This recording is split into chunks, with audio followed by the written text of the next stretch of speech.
Okay, so now we've got the pieces of equipment that we're going to connect to the patient. So here we've got our VivoLink.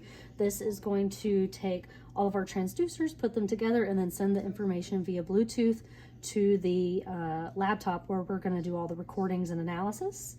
And so a couple of things here on the front side.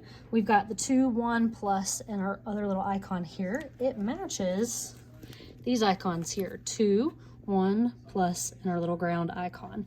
And so these can be lined up to do a biologic check, which we can make a separate video for, but just know that those can be connected there. And then we see that this is blue here on this side. It's going to connect to the blue portion of our box here. And so you'll see that we have arrows on the top. We're just going to line those arrows straight up, and it should snap in very easily. If those arrows are not oriented the right way, you're going to jam it in and it will break. So just be careful of that. All right, and then once we have these here, we're gonna go ahead and just snap all of these electrodes on. And then once we do the prep for the patient in the areas that we're gonna place these, we can connect them and check our impedance. So there's that. The next piece we have here is gonna be our transducers. These are for insert earphones, and this is green. And so just like the blue, we're gonna line up our arrows facing upwards, and it should just snap right into place. And now we've got our transducers connected.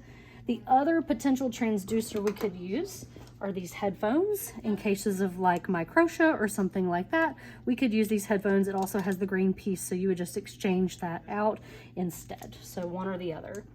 And then the third option here is to have our bone oscillator. So we've got the hard headband here. We also have a soft band that we can connect. And this just connects here. There's little snaps. And so this piece can just snap on and off the headband as needed. And this works in our booth as well. This is yellow, so we're gonna line up our arrows into the yellow port here, and then we're gonna snap that in as needed. And so typically I don't do bone conduction unless we're thinking conductive or sensory neural or trying to figure out the type of loss, if there's loss. But if everything's normal, I usually don't connect this.